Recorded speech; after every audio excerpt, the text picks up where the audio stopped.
Can you keep your nails healthy even if you're experimenting with different products all the time and have nail extensions? Absolutely. I'm a nail blogger, so my hands are always my models for countless experiments, and I would like to share a simple trick on how to keep your nails healthy underneath. Also, we're going to do a fun and simple nail art inspired by Valentine's Day with Kit by Modelones. My nails look like this now, and I have clear builder gel overlay. And since I have some volume on it, we also need to take it off. We need to file off the glossy top coat and some of the gel as well, because there's no way we can apply the product on top of them. But I'm not going to file it all off all the way to my nail, because why should I? I don't have any lifting, so I'm definitely leaving a thin coat with the base coat and probably a little bit of gel itself, so that way I'm not going to touch my natural nail every time I'm doing a new extensions.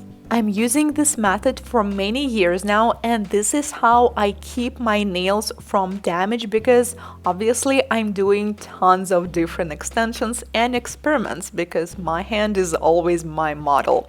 The only way to leave a thin coat of the product is when you're doing removal with electric nail file or hand file, because if you're soaking off the product, you cannot really control how deep it's going to go, and it's definitely going to soak all the way to your nail.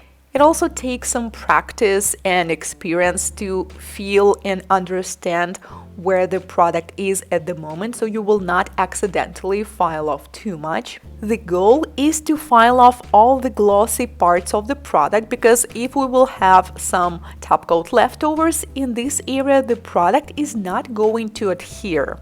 Also, I'm filing off the apex area and a little extra volume near the cuticle and along the sidewalls.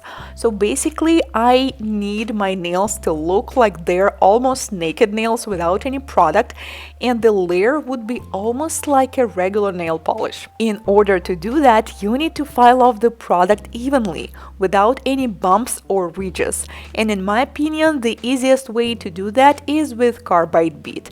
Mine is with blue abrasive mark, and I'm using almost the top speed, which is now 28,000 rotations per minute. But if you notice some product lifting or changes in the color of the product, then you need to take it off, and this method may not work. Let's take a look on what's inside of the kit. The package looks like this, and I think this would be a perfect gift for someone who likes doing nails, and this is the portable lamp I was just using. It also includes many goodies that will be perfect for St. Valentine's Day and after it as well. So we have this heart-shaped ticket. If you scratch it, you may win something. A set of stickers that I will be using for this design today, and by the way, the lamp comes with a USB cord, so you can use it with a charger. A set of plastic clips that you can use for removal, but do not forget to use foil. Cotton will be not enough. Once I tried using them without the foil, and it was the disaster because the cotton got stuck to them. Let's check the contents of this cute pink bag. We have everything you need to do gel manicure at home. Nail file, a set of nail wraps, detailer brush, which is also a dotting tool on the other side, cuticle cutter, please be careful with this one, magnet, since we have a cat eye gel polish in the kit, metallic pusher, tweezers, chrome powder, and of course all the essentials for gel manicure: base coat and top coat, cuticle oil, and 6 colors. This watch looks like this, and I'm planning to use almost all of these colors today on my nails. Looks like I'm done with this part, and if we take a look at my nails, it's really hard to tell that I have some product on them, right? It looks like they're almost without anything. Now we proceed with the prep, and we are going to treat my nails like they are naked nails from this point. So first we push back the cuticles with orange wood stick. I think I did my last manicure a couple weeks ago, so there is not that much to clean, so this part is going to be pretty quick. But it's still very important, and it's always the part that is going to determine on how long your extensions are going to last. Let's proceed with dry manicure. I will be using flame-shaped diamond bead with red abrasive mark. The speed is 17,000 rotations per minute. I always start with cleaning only one side, so I'm not going to switch. Now I'm using only forward rotation, and when I'm done cleaning this side on all nails, then I switch to the opposite side and do reverse. Even though I'm using a dust collector, sometimes it's not enough and the dust is on my way, so make sure to use the brush from time to time so you can see what's going on, to make sure that you're working on the right spot and you're not overfiling the natural nail. Finally, after the nail prep, the nails are nice and clean, and we proceed to the next part of the prep, and we need to apply the hydrator. I have some parts where my natural nail is, but on the rest of the nail I have gel, but it doesn't matter. I'm going to apply the hydrator on the entire nail because now it's really hard to tell where the product ends and we need to be sure. Then I'm going to use a base coat from the kit and also apply it on the entire nail.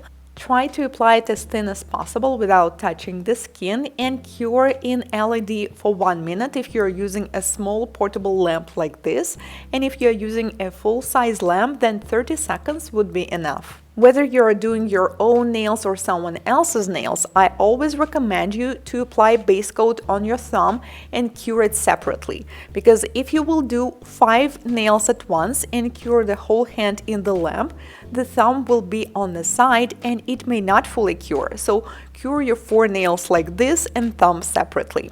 Then I'm going to apply soft gel tips because my nails are so short now and I really want them slightly longer. And for the design that I'm planning, I'm going to need a little bit of the free edge. Then I will need glossy top coat, and yes, I didn't miss anything, that's on purpose.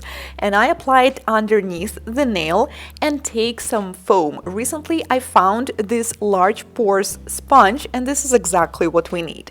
So then we cure, and once you take off the foam, we have these beautiful bubbles underneath. And it's better to do it 2 or 3 nails at once, because if you will try to do 4 or 5 at once, then the foam may disappear and the bubbles will be too small. So I think I will be doing 2 nails at once and then immediately cure while the foam is still there. This is a tack-free top coat, so once you cured it, you do not need to worry about the sticky layer. It's all going to be clean. I have a feeling that this design is going to be so much fun. Remove the foam only after curing the top coat. Even though I'm doing nails for 20 years, hand painting perfectly symmetrical and identical hearts is a nightmare for me. So once I saw these silver stickers in this kit, I thought that's exactly what I need. So I just apply them on the free edge of the nail, and I'm going to use them as the stencil. Let's start with this classic red color, which has an amazing coverage, and I'm going to apply it on my nail, excluding this part where the heart is. Originally, I planned to do this design and hand paint the hearts, but when I realized how long it's going to take, and most importantly, there's no way I can make them exactly the same on each nail, the stickers really saved my day. I applied most of the color with a brush from the bottle, but as I get closer to the heart, I want to be more careful and do these little details, so I will be using this small brush, and it's also perfect when you want to get closer to the cuticle without flooding it. I think you get the idea now. So we will have colorful nails and the hearts will look like they have some bubbles inside of them.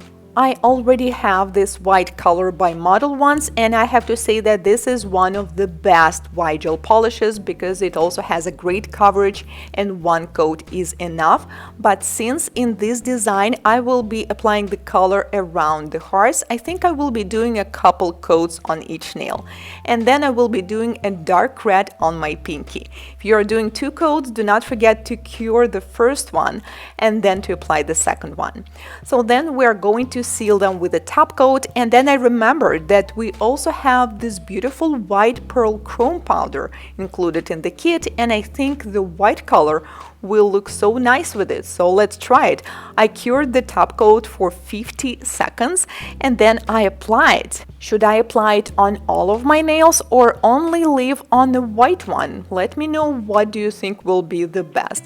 And finally, we use the cuticle oil to moisturize my cuticles. And now I'm definitely ready for St. Valentine's Day. You will find the link to this kit in the description box as usual. Thank you so much for watching. If this is your first time here on my channel, consider subscribing as I post nail art tutorials just like this one every week.